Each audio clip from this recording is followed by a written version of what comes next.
So he does his own thing, she does her own thing. This is 41-year-old Ashley MacArthur, a former crime scene investigator, laughing during an interrogation about her missing friend, Taylor Wright. On September 8, 2017, in Pensacola, Florida, Ashley was last seen with Taylor. Taylor had recently moved in with Cassandra, her girlfriend, who grew uneasy as the text messages she received from Taylor were different than her usual way of texting. Cassandra finds out that her girlfriend had been in a financial dispute of $34,000 with Ashley. Talking about how she felt like something just wasn't right with Ashley. She wasn't sure if Ash had the money or not. Not long after, an older CCTV footage was found. And to make the situation worse, it was Ashley again. Somebody harmed her, and she's probably out of that farm. It was never even around her. But her casual and cheerful demeanor during the interrogation convinced the detectives that they had found their prime suspect. And soon, detectives uncovered the horrible crime that led to the tragic end of Taylor's life. Following the disappearance of Taylor, Cassandra noticed some inconsistencies in the messages received from Taylor's number. But during the interrogation, she dropped some incriminating details that point directly at Ashley. Ash called me and Ash was like, hey, we're up at my mom's house, which is up in Milton. They own a farm. She was like, Taylor's broke down and cried twice today. I'm like, what is going on? Ashley would have the capability or the means to farm. I don't know that well. I can't answer that. I don't know. Right, just a second, okay?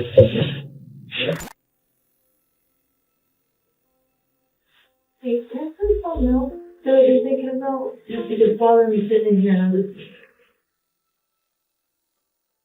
What she have? So, Taylor, it seemed like she was getting paranoid. She was talking about how she felt like something just wasn't right with Ashley. She wasn't sure if Ash had her money or not. Because Taylor had been trying to get the money out of Ash's safety deposit box. Taylor said for like 4 or 5 days. And I was like, Taylor, she's probably been really busy. And she goes, no, Cass. She goes, like, I'm telling you, something just doesn't feel right with me. I don't want to think this, but, I want to give you guys, whatever you guys need. I could be so wrong. No, I'd rather you be wrong and have a feeling or know something to tell us. I don't want Ash to be mad at me, though, because I, maybe accused her or something. Ash didn't even know anything. From their past, it was known that Taylor would never disappear without informing Cassandra, and especially she could never stop messaging her child, Drake. Cassandra feared the worst had happened. This was enough for the detectives to bring Ashley in for questioning. Ashley resisted and tried all her manipulation tactics. However, she will be called in for questioning again with more evidence in hand. I'll start with your relationship to Taylor. Okay. And y'all met how long ago? About a year ago. How often did y'all hang out? Probably once a week, twice a week. Okay. It kind of went first, depending on what she was doing. When we first met her, it was probably August or September last year. She would kind of come and go because she lived in Destin at the time. And it wasn't until she moved over here that I was here more because she would stop by the house and different things. But like I said, it was Virgin Holding Day and different things. And she had, at the time that I met her, she was living with Jessica Wood that works at the sheriff's office.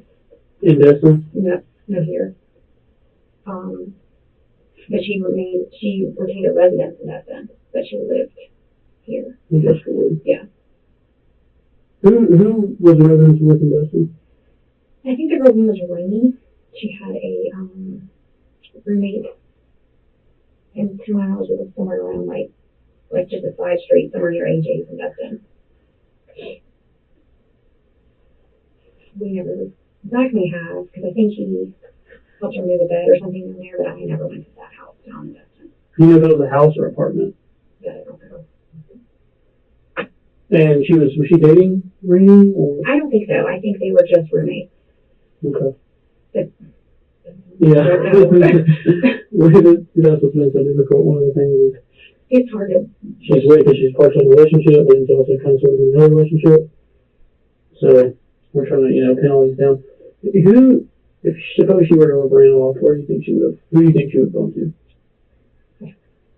I mean, really,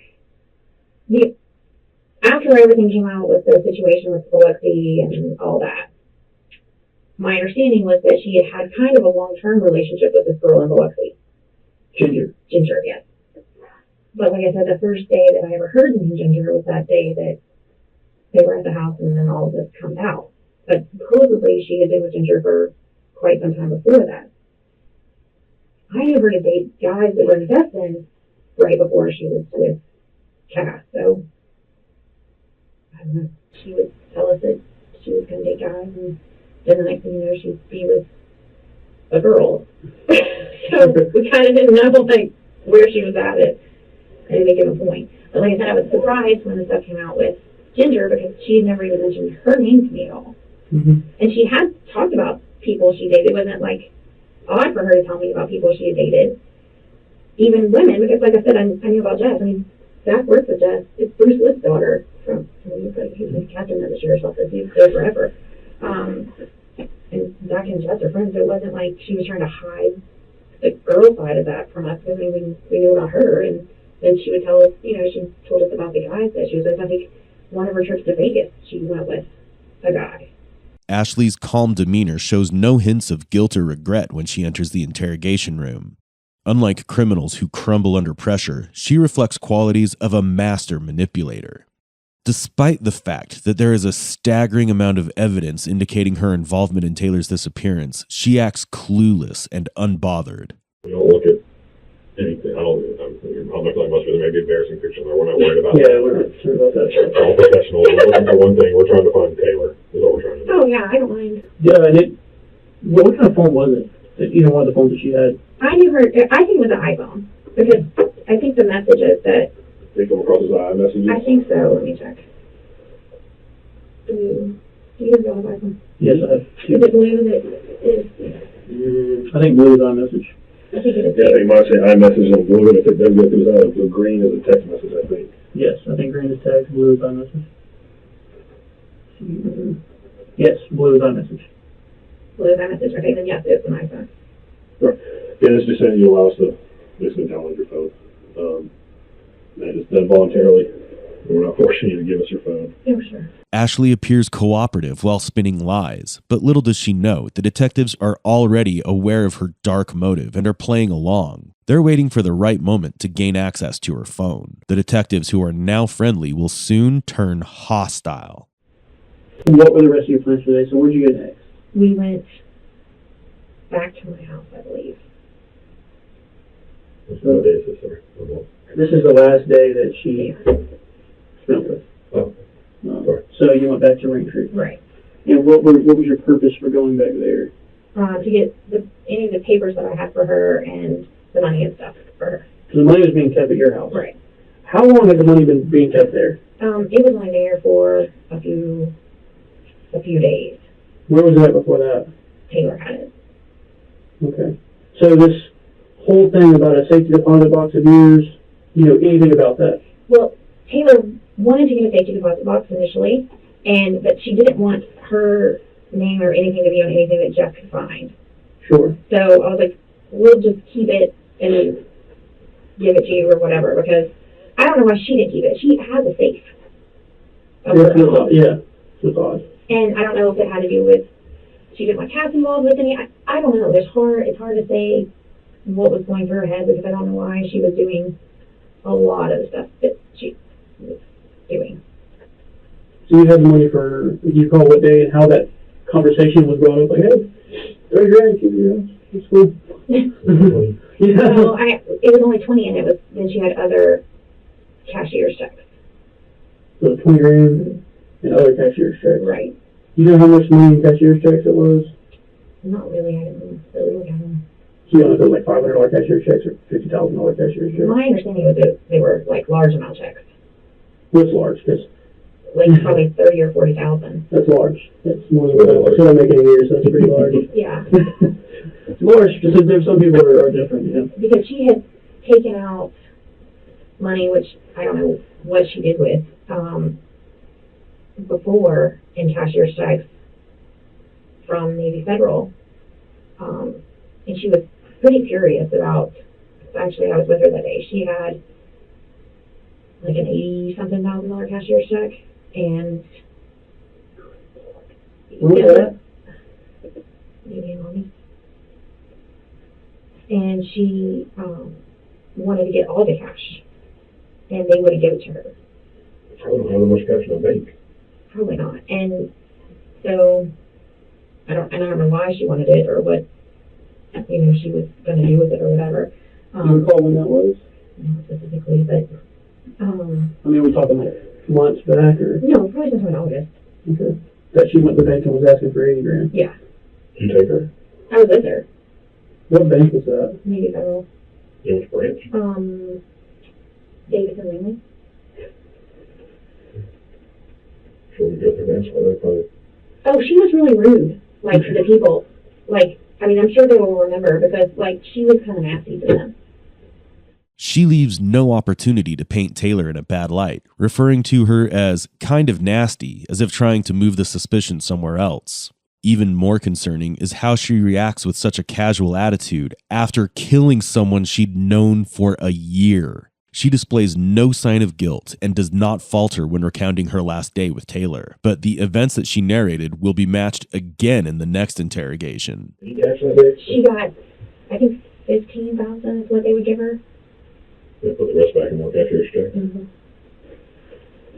And then my understanding is she went the next day and got more cash.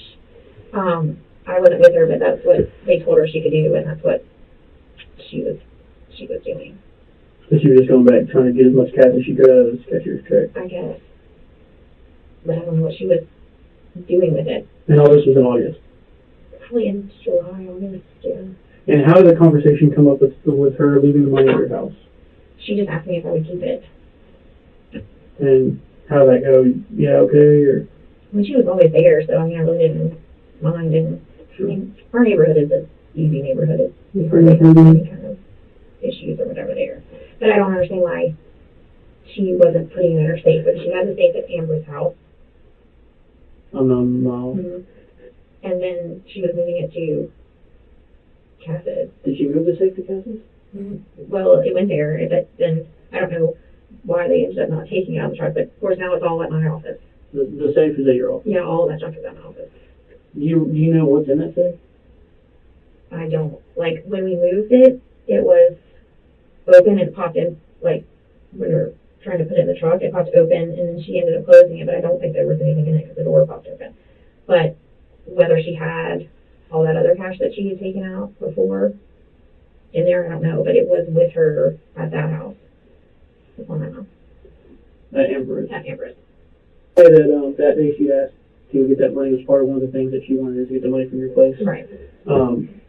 Had she asked before that at any point to go get the money? Yeah, and I had been super busy that week because of the what we had done before that, the week before, and I had just 8 million things going on. We were actually supposed to do it the day that she had the box truck moving it, and then they ended up just doing all that instead of. So that week before, you'd just been busy, so you couldn't take her to get the money.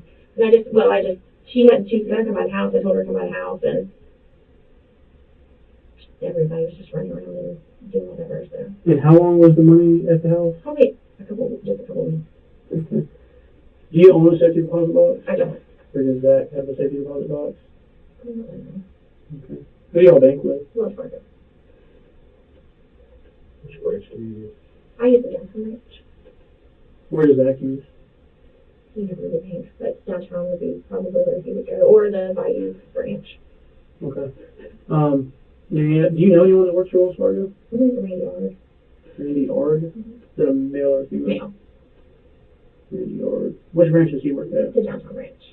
The detective presses her about the deposit box that Taylor had entrusted her to keep, but she denies any knowledge of the same. The deposit box could be the key behind solving this crime. But was money truly the motive behind this murder? The detective will soon find out. Okay. Have you ever visited any other Wells Fargo's or frequented any other Wells Fargo's? Not really. Have you ever been to Wells Fargo out in Bellevue? I have. Okay. Have you ever had a safe deposit box there? No. They closed theirs, and that's the one that Taylor wanted to go get a safety deposit box at. But then all this stuff went crazy with the Jeff situation. Okay. Do you know anyone that works there? I don't. When was the last time you've been to the Wells Fargo over in Bellevue?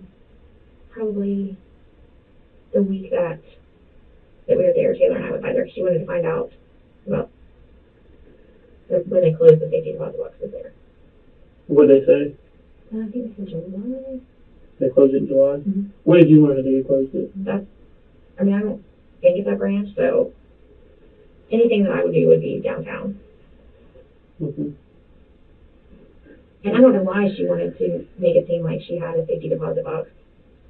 That's what's very peculiar to me. That's why I'm asking questions, because it's come out that there is a safety deposit box apparently in your name. And I don't care if you have one or not. It's not that it's peculiar that folks are telling us that there was one, and that she has been telling people that she has one. But she wanted to get one, and then she wanted to get us to get one together. So I don't know why the whole deal really occurred. Why would she want you two to get one together? That's odd. I have no idea. Everything that she does is kind of but I mean, she would call me and be like, well, let's go do this. Let's go do that. And then she'd call and change her mind. And she'd be like, well, I'm going to text you this.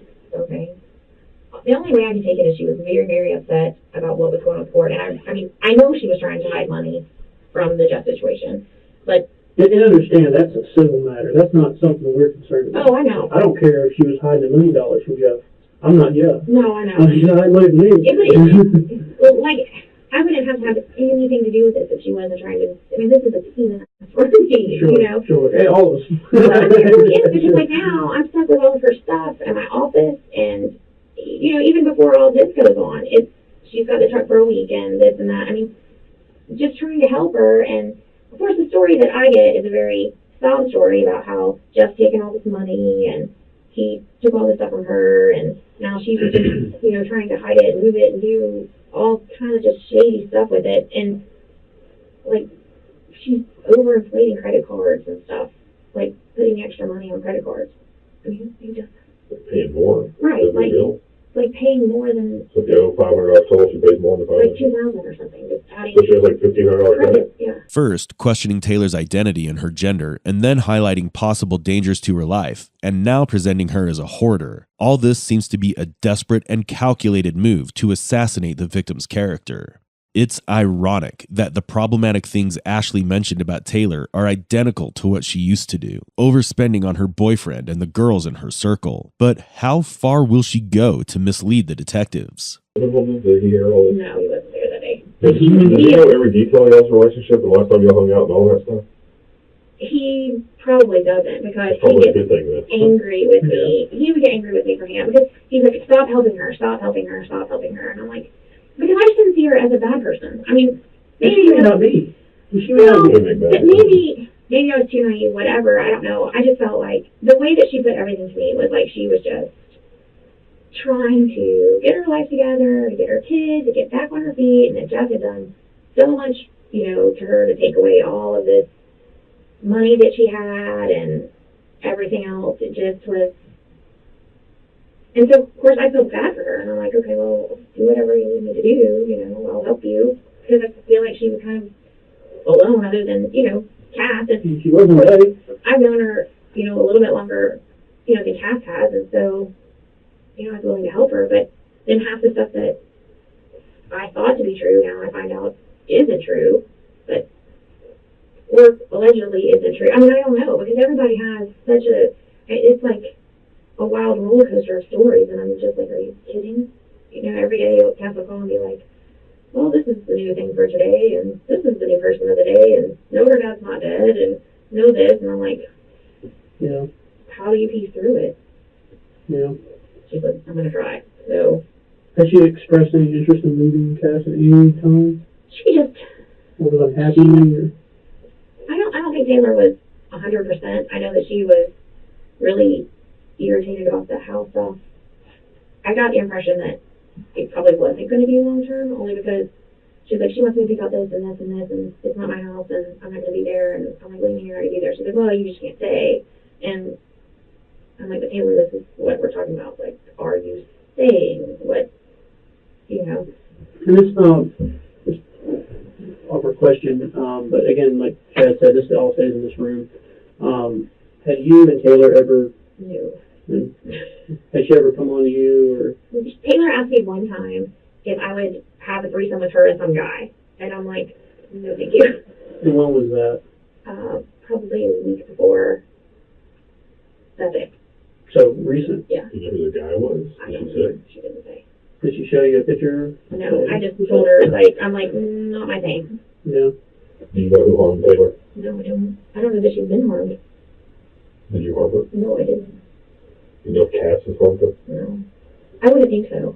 Like, I don't believe Taylor's been harmed. I think Taylor's doing what Taylor does. But, I don't know. You know, the only thing that I can think, Taylor is a very tough person. She's always come across as being tough. And never made it anything other than, you know, she's always carrying weapons, whether it's knives or guns or whatever. She's not an easy target. She seems to always have everything together to a degree. The only thing I worry about is with the drug situation. Like, I wouldn't even, if I didn't know about the drug situation, I wouldn't be worried about her. I would say Taylor's doing what Taylor does. But then that lifestyle becomes a different group of people. Sure. Which is what I worry about with her. In the next interrogation room sits Ashley's husband, Zach, and his thoughts about Taylor's drug addiction do match with Ashley's. Kind of around the time that she ended up going missing? Yeah, I guess so, yeah, something around then. Now, when did you find out about that? That she went missing? Mm-hmm. When the city come by, and they were like, hey, she's been missing, and they said Ash was one of the last ones to be around her, so they just wanted to come do a walk, and I was like, come on in. And I told them then, I was like, man, I think the girl's got a drug problem. She, you know, she may be off somewhere doing some or whatever. I said, she's not quite honest, and I think she's got a drug problem. You know, Was that patrol that came by, or no, that was, detectives? you know, Will Hyde and big, I can't remember. Gigliotti? Yeah, Gigliotti. Super nice guys. I love Will Hyde. He's a good dude. They come through, walk through the house, and then Ash left with them to go give a statement. And that was it. Okay. Was that when she ended up, they took her phone or whatever? I think so. Okay. I think she volunteered and gave it to him or whatever. Okay. Do you know if Ashley and Taylor were ever in a romantic relationship? To Ash your didn't knowledge? like girls. Ash did not like girls. But now Taylor said, I mean, I know she was married, and I've heard her say she dated dudes, but I never saw her nothing but all she talked about was girls. That's it. So no. Ash didn't. She didn't like girls. No. Detectives want to know if Taylor's death was truly drug-related, or was there something more to the story? Ashley's mention of Taylor's indulgence in drugs seems to be a defensive stance and a desperate move to shift the narrative as she's asked to explain about the money. Moreover, her description of events seems to be inspired from a personal perspective rather than what really happened. If someone was going to hurt her, who do you think would do it, or who do you think would have done it? I don't know anybody that would want to hurt her. Who would have the most to gain and most motive doing it? I mean, obviously Jess is the only person really that has any real interest in. I mean, that's the battle that she's going through. But then, like I said, you know, I hear from her that he's the violent one, and then I hear from what you spoke out that she's the violent one. You know, I don't know. I mean, Taylor's always been very one of the people that wants to appear tough, act tough. I mean, she, you know, tells me about all the SWAT training she has and all her martial arts training and this and that, and, you know, she's super badass and whatever. But that's how she wants to come across, you know. Like, if you look at her life, it's like that. Like, if you're in her car, everything's tactical, everything's like, Yeah. you know what I'm saying? It's all like Yeah. super whatever. And that's just how she wants people to see her. You know, there's not a real soft side to Taylor. It's all. So I was just going to ask, have you seen her soft side, her girly? Yeah, She's got a girly side. I saw it once, and it was insane, and I told her this. It was the day, and it was just recently, the day that Cass's brunch for her birthday. And I don't know why she came by my house to change. I don't know how this occurred. Jack was furious about it because it's a lot of bitch coming by here. Well, it sounds like I don't even know your husband. It's like the 10 minutes I spoke with him. That's like He holds nothing back. He has zero filter. It's just, Most cops don't have those. he has none. Most cops don't. And so I don't know why she didn't change her house or whatever, it doesn't matter. But she comes by and she's like, hey, which dress should I wear? And I'm looking at her like, you don't wear dresses. And she's putting on these like dresses, and she has like 4 of them that she like just bought. And I'm like, what? You're gonna wear a dress?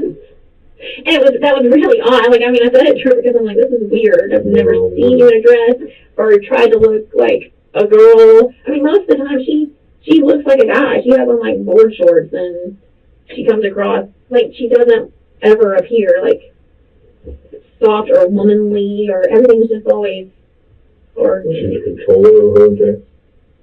Oh, She'd be the dominant for one. sure. She would probably not want it to appear that way, but 100% she, because Taylor thinks that for sure she's smarter than everybody else. She just is that way. That's always the way that, you know. Well, she's trying to hide right now. She's doing the pretty She's good job.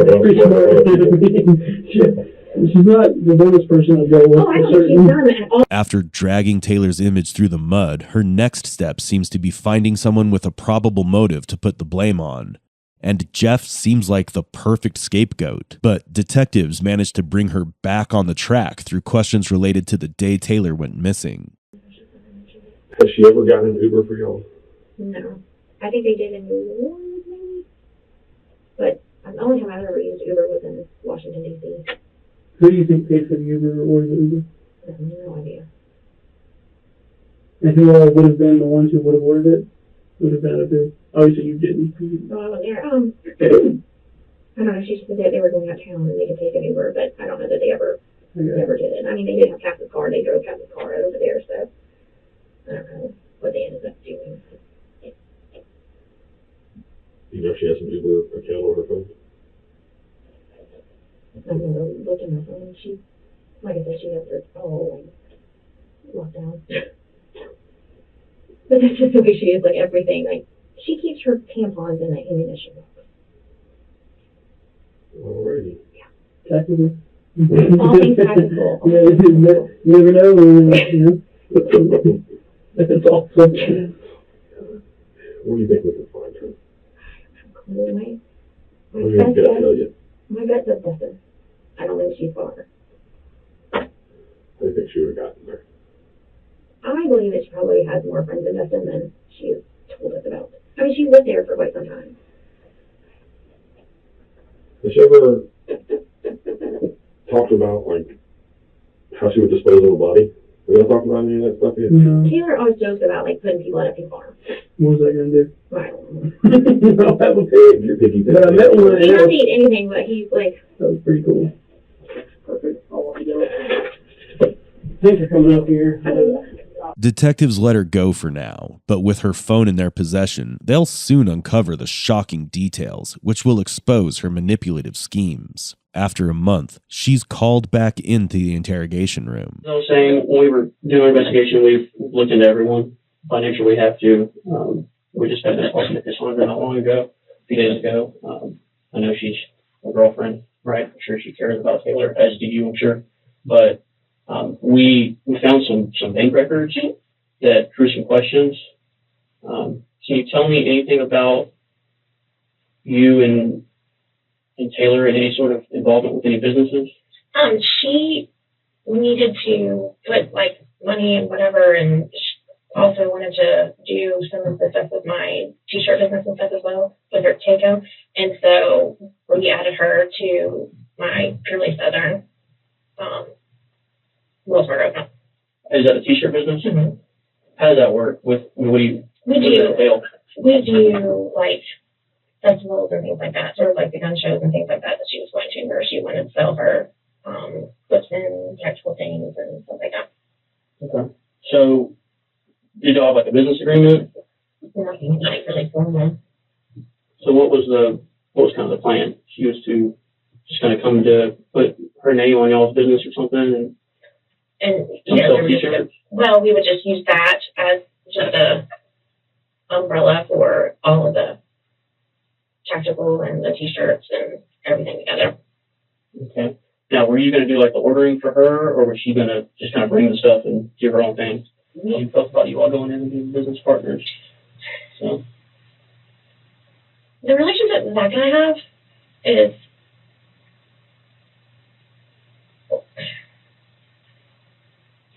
yeah, you could. well, he's only worked 3 days in the past 6 years, so like what I do business wise, it's not like up to him, I guess. Does he not know what all goes on? What do you? I mean, like With the business. You're abusing my business and it's purely something on business.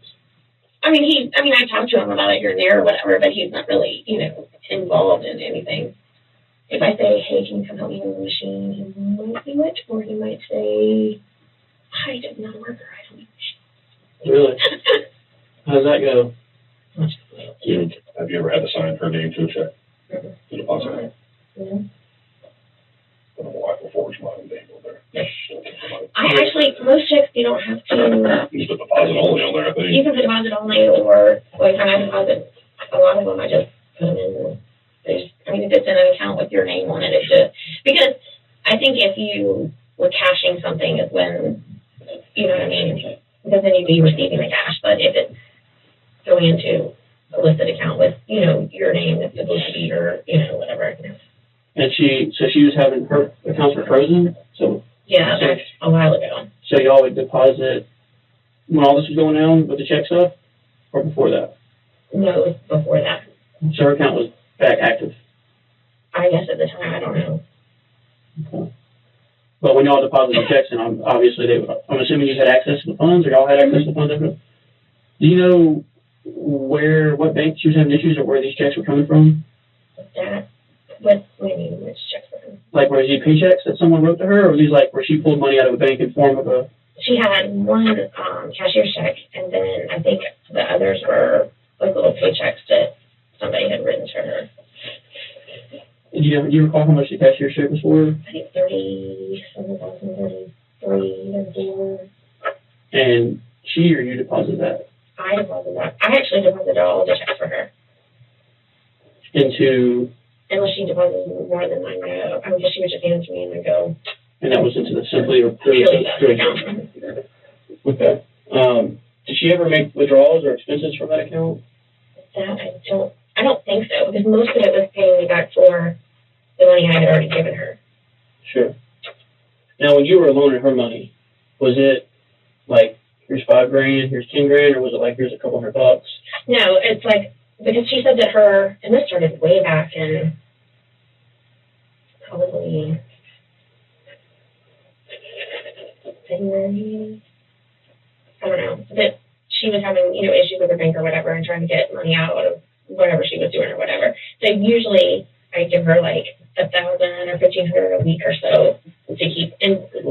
Well, so that she can, do what she needs to do, buy her products, her stuff, and keep her product. Your friend. Well, you should know her friends, but I don't know if you let me borrow $1,500. Well, I mean, that was for a week, but and honestly, it was probably very stupid because knowing what I know now, there's a good chance I would never gotten, paid back for any of it because it turns out it really wasn't her. But I didn't know her to be anything but honest with me, So. And you loaned her approximately $20,000 over the course of those. Okay.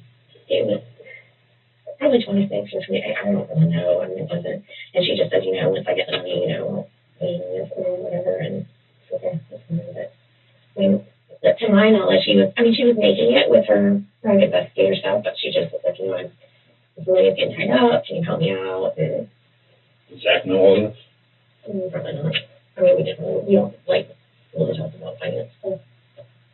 Did you ever talk to anyone about any of this, any of the loans or Caleb being on the account? Her grins speak volumes. While belittling her husband for being unknown to business, Ashley's narcissism shines through. While she recalls the day of Taylor's disappearance, a new detail appeared on the surface. Taylor left on an Uber. If there was no fight between them, then why would she leave in an Uber instead of going with Ashley? This detail will be challenged by the detectives in a few minutes. Anyone that you may have hung out with that night who's you're more involved with than just friends? What do you mean? Like you say that you and Zach are in an open relationship. Yeah, that's like that. Nobody more than than that. Okay. No more than just friends, or than just strictly open relationship? No, like Brandon is the only person that I ever really see. Okay. So. His wife, is he married? I'm assuming he's married. Mm-hmm. She doesn't know? She does. Oh, she's cool with it too? Oh, crap. So she does his own thing, and hey, look, It does exist. So he does his own thing, she does her own thing. Right. You do yours, and Zach does his. Are there any other folks involved? So you say open, it's y'all are kind of open, but you have one particular kind of person that you. I do because I just don't choose to. Like, I'm actually a very kind of shy person. Sure. But Zach not so much. They just. There's out there. And that's, and you're cool with that? You don't have a problem with him doing his thing like that? So, after Babes, you go home. Then what? Sure, and then you wake up. You and Brandon hook up that night? I have no idea. I mean, I don't know. You know, I just. So y'all went out to the Milton Farm. Do you recall how you got out there? Which? Just to the interstate, or to 87. And how does that? Now that's your family's farm, or is Zach's family? Mine. How does that work? Do y'all just kind of go freely when you want, or do you have to like tell someone you're coming? No, I can just go up there. Does anyone live out there? Mm-hmm. Okay. And how long were y'all out there roughly? And this is, you said off of Highway 87, and shows on 90. That stretches all the way out through Milton. Right. Okay. And I'm stick around here for the most part. I'm guessing if you don't know where Tori does on the roof. Yeah. Yeah, I stick pretty much where I'm needed. And that's just kind of locally right around here. So, so y'all went out there 87, 90, and hit the farm. I was there for a couple hours. Do you recall anything, her attitude, or what it was like out there? I mean, she was just the same. I mean, she wasn't in a bad mood. I mean, she wasn't the happiest I've ever seen her, but she wasn't crabby or, you know, out of sorts or sad or, you know, she kind of. Was there any other family out at the farm when y'all went out there? Mm-hmm. Okay. What did y'all do? We just walked around and looked at the animals, and she hopped on the horse and threw back for a minute and Around, that's it? pedaled around. Well, she was telling me about her, I guess, Nancy in Tallahassee had the animals, and they just had been there not much longer before that. Okay. So, she seemed relatively normal outside of being a little frustrated over the whole thing. Was she, like, highly intoxicated or anything? Oh, no. She really only had 2 beers throughout the whole time I was with her, but, I mean, I just thought it was odd that she was drinking. I mean, that's not what I started doing, you know. Sure, well, I mean, to each their own. So y'all left the farm in Milton and went where? Back to my house. Okay. And can you kind of walk me through that drive? Anything that stood out to you that you can remember? Do you recall, I know it's been a month, but do you recall, like, which roads you may have taken back?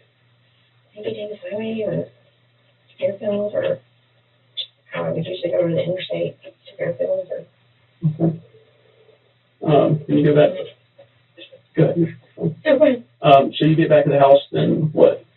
Then I went inside. And then that's when she left. Okay. I think you mentioned something about another phone that she may have had. Is that Right. what's going on with that? I don't know. I've never seen her with it before that day. Okay. Her previous knowledge of CSI and police may have drawn her attention towards this loophole in her story. So this time, she brought a second phone to the scene. But the detectives are ready to employ a tactic that most criminals can't withstand: the emotional approach. Will she crumble and confess the truth, or stay firm with her crafted lies? What was that like? Did she seem, as a mother yourself, how I did didn't she even know seem? she had a son until this summer. And she never really talked about it that much. Did she ever talk about calling him or anything like that? No, like I said, I mean, I didn't know that she had him until, like, she just never ever mentioned it. But, I mean, then of course the summer he came down some, and she, you know, that's why I met him and whatever, but and I had to watch him those 2 days. How was he? I mean, He's a great kid.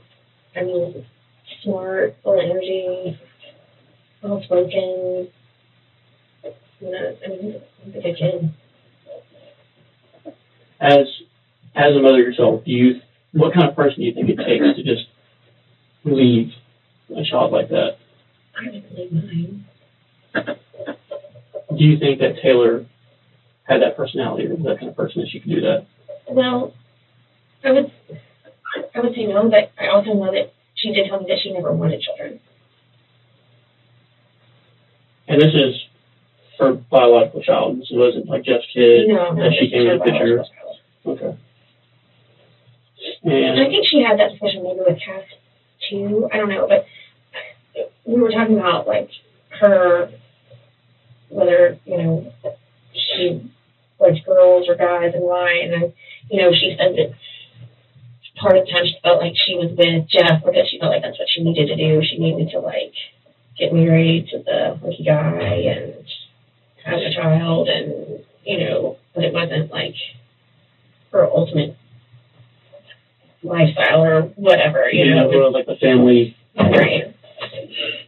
Cassandra had a deep understanding that Taylor would not survive a day without texting her little kid, Drake. But Ashley just ignores it like any other details highlighted by the detectives.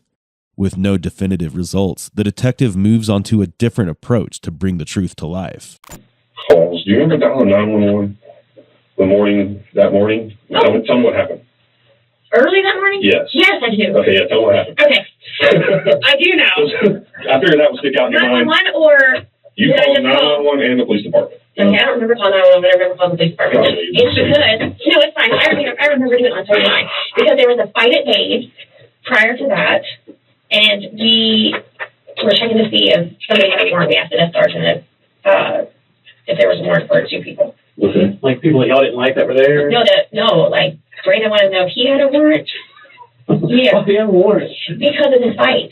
There was a fight prior to that at Dave, and so he didn't know. Like, there was a bunch of people involved, I guess, in it, and I don't know that he was in it. I don't think he was in the fight, but That day? no, like a week or so before. And I guess there was a whole bunch of people involved, and he was trying to make sure that he wasn't like one of the people that was, because they fight up there all the time. Like there's constantly some sort of silliness going on. And he is the tugboat captain with the Guard. I mean, so he can't be like involved in any kind of like Brandon is? Yeah. So any kind of shady whatever. And so he was like, I got some work for this fight because all these people were, they get a parking lot full of whatever, and then they're all pushing each other in. Do you know how cell towers work and how phones communicate with cell towers? Okay. What happens is your phone, I'm sure it's still communicating with the tower, even if it's in this building. Sure. It's telling us, that way it knows if you get a call, it picks up the tower, this is from the string. Okay. And based off that, the tower can tell you what sector of the tower you're communicating with. I'm not an artist, so I'm going to try to draw this the best that I can. Let's say like the tower's right in the middle here, and that tower covers that much area. Right. So most towers have 3 different sides on it. So it's going to equal into a pie, like that. And it can tell you if you're on the sector, this sector, or this sector. And we have got all these things right here. I'll show you what it looks like. This is basically what I try to draw. Like right here, at 9:05 in the morning, Right. your phone was communicating with this tower. Gotcha. And it was somewhere in the sector, probably at your house. Right. The phone that Brandon has, is it in your name? Okay. How does Zach know that you have a phone? He has a phone in your name? No. Okay. We don't plan on telling him nothing. Nothing we talk about here goes back to Zach. And I hope you do us the same favor. Oh, yeah. Nothing needs to go back to Zach. I don't know how much trouble it would cost between you two. And we're not here to cause you any trouble That's fine. with Zach. And I don't want no problems with Zach either. But when we started plotting all the phone calls that you and Taylor were making that day, there were some discrepancies in what you had told us. Okay. Okay. We know that you didn't go to Milton when you said you went to Milton.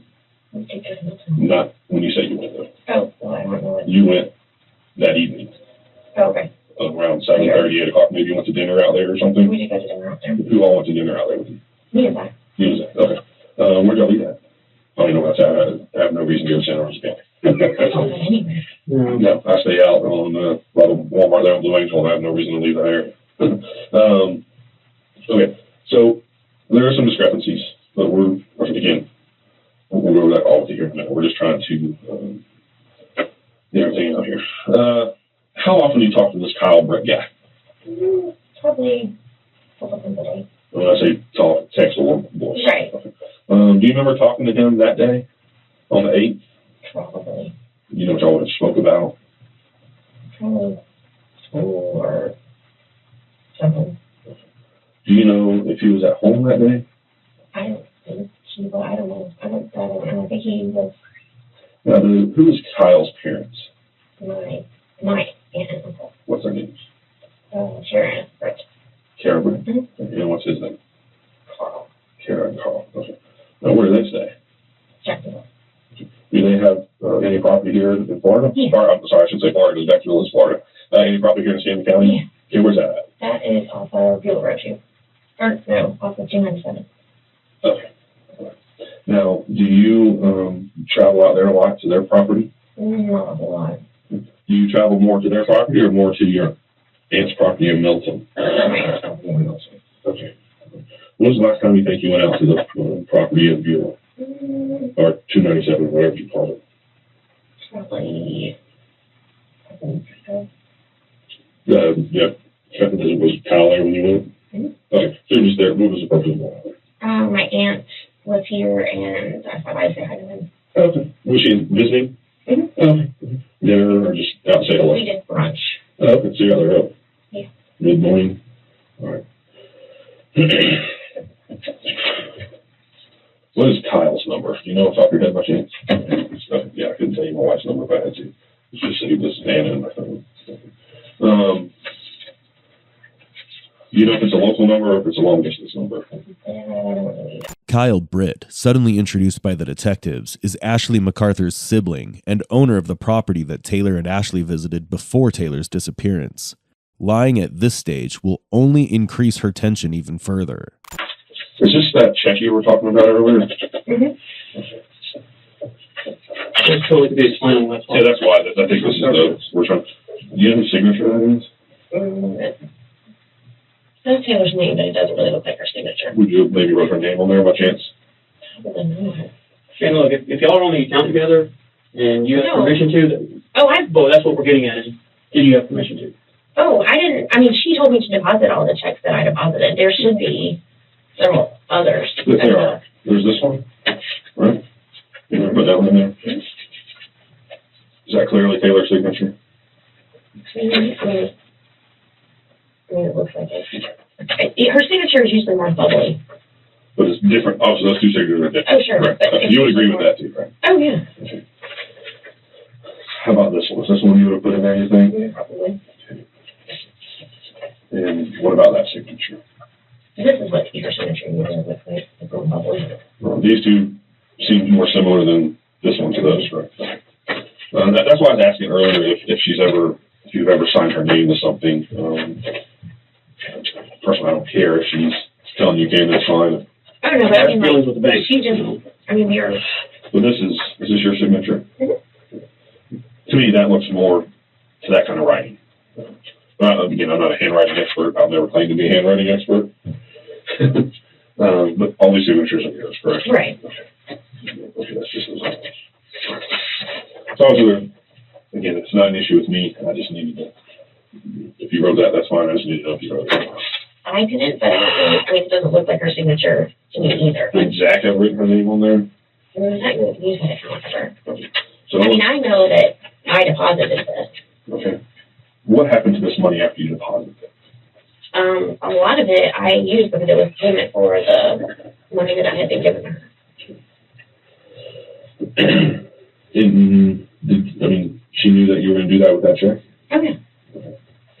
and that's fine. It's a joint account. That's why we did the account with them. Detectives had already got their hands on the evidence against her. A $34,000 check signed by Taylor, which she'd spent the very same day. This was the same money Taylor had withdrawn from her husband's account and had entrusted Ashley to put in a deposit box. However, Ashley had already transferred the money to her own account. Ashley had spent money on Brandon, her boyfriend. Her husband was aware of her relationship, but was unaware that this was the same money given by Taylor to hide. Your phone number, the 554 number, do you always keep that on you? Yeah, I reckon. Do you ever loan it out to anybody? No. Okay. No. Would you No. ever loan it to anybody? Or No. do you remember Ashley ever using it, taking it with her? No. Never. Okay. Did it ever get lost or stolen or anything and get replaced? No, not that I recall. Okay. Do you know a friend named Audrey? Yeah, that's Ash's friend. And do you know how she knows Audrey? From the pool hall. Have you ever met her before? Yeah. Did she come to your house? Or She's come over a few times with Ash. would you say that they're close friends? Yeah. Yeah. Okay. Have you spoken to Audrey at all since all this happened? No. Who else does she hang out with at that pool hall? Jessica, I've heard her. Jessica and the guy that owns it's Brandon, and she and him kind of hooked up back in. We kind of had an open relationship. I'm sure you already know that. So, and I'm assuming they would hook up every now and then or whatever, and then so whoever hangs out up there at the pool hall, I've never been in there, so Okay. You know, I take that back. I went in there maybe over a year, maybe when I went out collecting with Ash before, we had to go in there maybe over a year ago, something like that. okay. Did you never hung out there socially? No. Okay. Now this Brandon guy, I mean, let's be honest here. They had a relationship. I didn't know they had a relationship. I thought they were just hooking up every now and then. I didn't know they had a relationship. I talked to him before. He told me that she was lying to him, she was lying to me, and I thought they were done. And then he called me when I was in DC and said that, was telling me, hey, she got arrested and that they were, I guess they were still talking or whatever. And I had no idea. I mean, I didn't care if she, just was hooking up with somebody, but I mean, I wouldn't want her to be in a relationship with nobody, Did he tell you anything about anything that she had bought him? Yep. What did he He tell said you? that she bought him a motorcycle. And you had no idea about None. any of that? Zero. Okay. Did he tell you anything else that she bought him? No, he said that he said that she had bought him a motorcycle and bought some of them other girls a couple things or whatever. And that was it. The girls from the bar? Yeah. And I'm assuming they were friends or whatever. That's all I remember. Okay. Do you know what those items were for the girls? He said a laptop. Has that, I don't remember. Did he say anything else about it? I mean, did he? Because Brandon kind of likes to talk. He just kind of says whatever. I don't know, y'all. I was so stressed out and upset. I was so shocked when he told me that she had bought, and I didn't know whether to believe it or not. And I still don't. It's hard for me to believe and swallow that she would buy him something like that. And it hurts me. I don't remember him saying anything else. Not that I remember. Have you talked to him any since then? No, I don't think so. Have you heard from any of her friends? No. He did. He said he was going to come to talk to the sheriff's office. Maybe he called me twice. I don't remember. It was either once or twice. I don't remember. I was very, very upset. So I really don't. It was either once or twice. And he said the sheriff's office wanted to talk to him, and he had hired some attorney. And I'm like, all right, When was that? I guess the evening or afternoon that she got arrested. So far, it's clear that the husband has no idea where the money came from that Ashley spent so lavishly on her boyfriend and her friends. His honest lack of knowledge cleared him, and he's no longer being seen as a suspect. But as the detectives press her harder, and with evidence at hand, she now looks concerned. Completely different from her previous interrogation. So what we did is you had the ability to plot all your phone calls for that day. Where you were. Taylor. And it all starts at 9:05, okay? So 9:05, you're probably at home. 8:15, you're probably at home. 9:05. 9:15. 13. It's 15. And it's the same tower, just, well, it's a different tower. This is on the south side of your house. But what it does is there's 3 towers, and your phone will communicate with the one that's got the best signal. Right. And that's how it knows. That's how you always know stuff with all. It looks like you're moving here. This may have been, I don't know where you may have been going, but it was 9:51. You know about what time y'all went over to your office after you picked her up? 10:13. You know where y'all may have been going. You know what's about time you picked her up? Let me ask you that. It may be easier. Probably. I thought it was about 10:30, but I could be wrong. And for some reason, it didn't capture any more towers from 10:30 to 12:10. Okay. Now, at 12:10, you are in here. Mm-hmm. We know that your aunt and uncle and Kyle own the farm there on Britt Road. Right. And it's showing that you're probably near that farm, or if not by that farm. And you're there when this is the time when you're telling us that you're probably in Milton or headed towards Milton, because it's 12:10 in the afternoon. We were still in the Beulah side then. Yeah, but if you're at that Tom Thumb, it's going to be covering down here. Not up here. The Tom Thumb is not covered by this tower. Okay. 12:10, 12:22, 12:46, you're still covering the farm. 12:47, 13:01, or sorry, 13:11, which is 1:11. You recall who had been calling? There's no telling. Like I get so many calls each day. You're out here for quite a while. And you leave around, at least at 13:44. Your phone's not communicating with the part of the tower that covers the road. What were y'all doing out there at this farm? You know y'all were there. We picked up some stuff that Taylor had there that needed. What was that it? she had stored? Some kind of lockbox that she had. Why would you not tell us that originally? Because she asked me not to tell anyone ever. At this point, she hits the officers with a new story crafted on the spot. But how long will she be able to stretch this? I gotcha. Okay. Did you text Kyle that day asking him if he was at home? I don't know. Probably not. I mean, he wouldn't change if I was there. Would you have contacted anyone and asked if anyone else was going to be out there? When did you and Taylor take this same lockbox out there? 2 weeks before. Okay. And who has access to that lockbox? She does. What was in it? That I don't know. And so y'all left there, where'd y'all go? Probably. Actually, we were trying to find closure. No, I totally understand.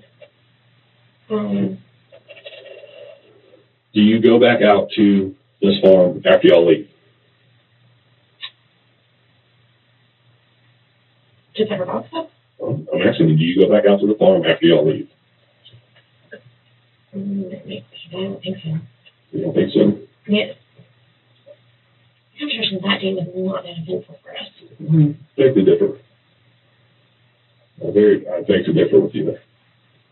Was Mr. Beatty with y'all when y'all went out there? No. He wasn't with y'all? He's not going to have any towers showing out there. No, that I know of. So it was just you and her? Nobody else? Zach wasn't with you? Would you call and have anyone come meet you out there or text come meet you out there? No. So when you leave, looks like maybe you go back to your house. I don't know where y'all go. This is at 157. Right. When you leave there, that's why it's important. When y'all leave there, where do y'all go? I don't really know. I mean, it was, like I said, it wasn't like, we were just really kind of riding around. What was going through your mind at that time? What do you mean? What were you thinking about? It was just kind of like regular day. Regular day? I mean, that. If it's so regular, why wouldn't you tell us about this? Even if you didn't want you to tell us about, we're working a missing person case where your friend for over a year is missing. I honestly didn't think it was very important to this at all. Why was the rest of the day important though? I mean, really, that whole day was not. I mean, like, us going to my office and then I think something happened and you're trying to forget about it, personally. Okay? And that's fine. That's fine. Here's the thing. You tell us that y'all went out to Milton and Redwoods. Right. Honestly, did that happen? Yes, it did. So you'll have cell tower hits. There should be cell tower hits in Milton at some point in that day. Not when you're having dinner with Zach. No. But after you left Beulah. There should be. There's not 20 hours, money. Well, After you go out there, what's that? phone call. Oh, you got phone calls all day, because here's your phone. Oh, sure. 160 pages worth. Oh, I understand. All right, so you go back out there.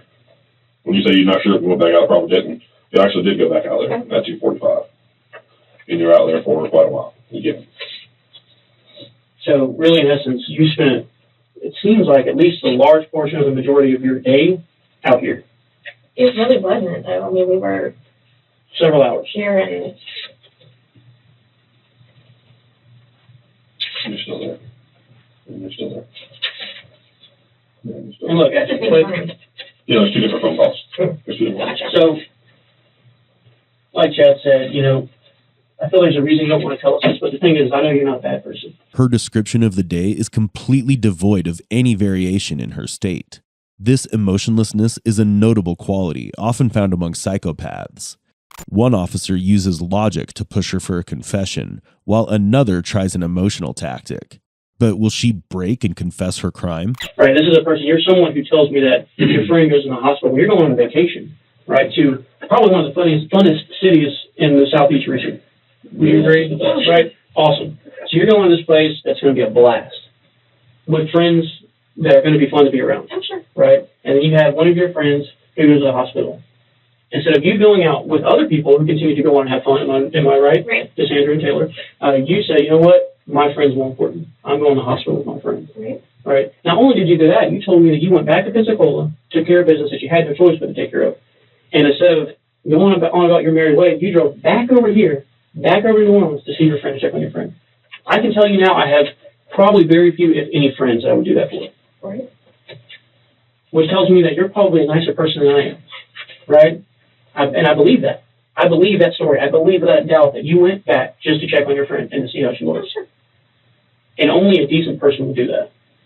Right? You have nothing. What do you have to gain by driving all the way back? No, I agree. So, you know, again, we're talking about a little baby boy who's missing his mom, and we need to let him know what happened. Catch this. Why did you go back out to that farm on Brent Road the next morning? Maybe to feed horses. I don't know. This is the tower your phone was bouncing off of, Mhm. or was communicating with. Mhm. Now, we did the same thing for Taylor's phone. Mhm. Okay. This is the day of her disappearance. Right. She's either at your house or probably at her house at 9/11. Right. Because Cassandra said she didn't leave until closer to 10 o'clock. She thought. Okay. So she had two phone calls at around 9/11. 9:13, she's still at the same house, probably. 9:48, she's at the same area. 10:10, same tower, same sector of the tower. Right. Okay. Could be your house or her house. Right. Probably her house. Because she calls either FHP or FDLE is who this number comes back to. Okay. Just say, do you remember making a phone call to one of them while y'all were together? No. All right. So the next morning, her phone, this is the day after she was disappeared. Right. At 2017, Mhm. that's 8/17, the first phone call. Her phone is communicating with the tower that covers your house. Okay. Not her house, your house. Again, same tower, Right. same place. On 8/20, all these are incoming calls. They're not outgoing calls. Right. Same tower covering your house. Right. 9/11, her phone's obviously moving because it's over here off of 9 Mile in the interstate somewhere, Mhm. somewhere in that area. Okay. Still moving. 7:53. Mhm. 17:53. So the time goes backwards. Anyways, it arrives back at your house later on. in the evening. Right. Okay. Your phone and her phone is communicating off the same tower, Mhm. 8 minutes apart. Why do you have her phone, or why is she with you? She wasn't with me. I'm aware that I had her phone. How did you get her phone? I don't know that I have her phone. I mean, if you didn't know the stuff that she had, it was beautiful, but Here's the problem with that. You say you got a text message from her the evening of the 8th saying, hey, I'm okay, I just got to get away and get my head clear. Mhm. That's not possible. That phone was, You have her phone. I don't have her phone. well, at that point, at that time, our text came from her phone to your phone, according to you, saying, Well, I mean, that's what popped up on my phone. what? I mean, I had a message pop up on my phone. How did her phone end up back in your truck? That I don't know. I mean, that's what I mean. I don't know that it ever left. I just got her stuff and took it to Cass. I suppose when she left with her phone because she sent you a text message. That's what you're saying. She had 2 phones. But the phone that she sent you a text message on is the same phone that Tower Ping's hitting off of. It may be that I have no idea. Where is Taylor at? I have no You idea. need to tell us where she's at. I don't know where Taylor is. I don't have a clue. Look, if you were put in a situation where someone pushed you to do something for whatever reason, maybe against your will, perhaps in self-defense, if something happened and you're scared, don't be scared. Okay, if something happened, like I said, you're not a bad person. You're not a career criminal. This is a person who's traveled across states to take care of a friend. If something happened, tell us. I don't know where she is. We have a detective talking to Kyle right now. We know you have texted Kyle and asked him if he was at that farm on the 8th. Multiple times. We may have. I mean, I don't. Then you withhold that information from us. A person who is trying to help a friend out, who cares for their friends, doesn't lie to the police when they are looking for them. Detectives are now done with her fabricated stories. Little does she know that her cover-up for a murder will soon be unraveled. Detectives now try to back her into a corner with bold questions. That was. Tell me what you did to her. I didn't do anything to her. Tell me what Zach did. Somebody harmed her, and she's probably out of that farm. Zach, I was never even around her. Kyle, Kyle's never been around her. Brandon. Never been around her. And that leaves you. So you're the only one that was with her on this day at this farm that you did not disclose to us. I didn't do anything to You say her. if she's at that farm, we're going to find her because we're executing a search warrant out there right now. That's fine, but she's not going to be there. Then where's she at? I don't know where she Where's is. her body at? I don't know where she is. She's dead, though. I You know don't that? believe that.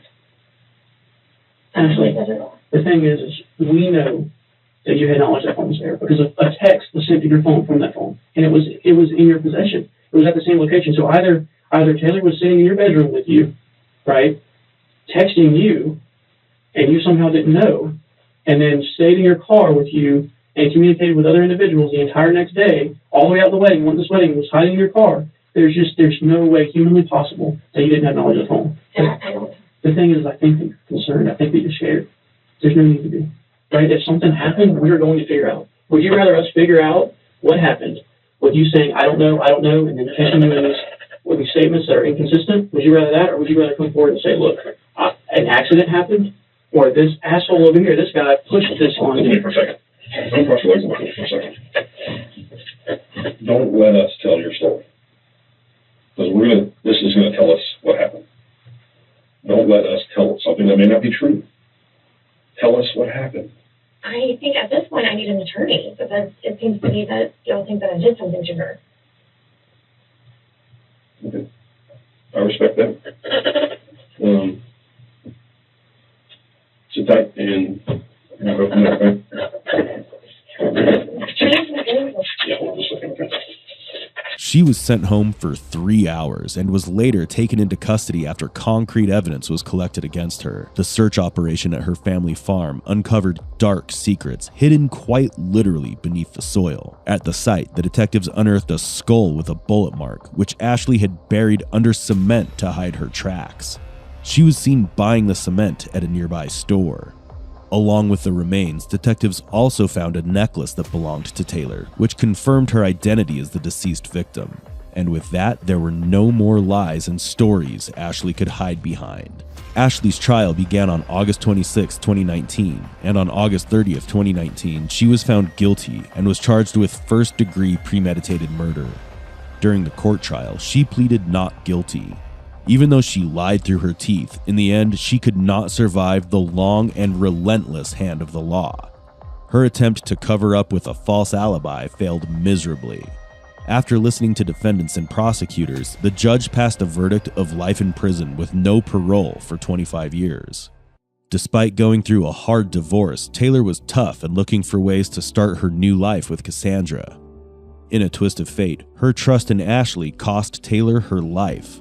Cassandra's reaction to this was truly heartbreaking. A loving partner was now left with a permanent scar on her heart. Her son, Drake, is another victim of this crime. Nothing can fill the void that her family has to endure after she tragically left the world. Taylor's tragic story is a stark reminder of how greed can take over a friendship. Her life was taken by someone she trusted the most. As we evaluate this case, a troubling question persists. Was the money worth all the pain Ashley caused in her way? Feel free to comment down your own thoughts about this case. We are eager to know your perspective. Make sure to like, share, and subscribe to the channel.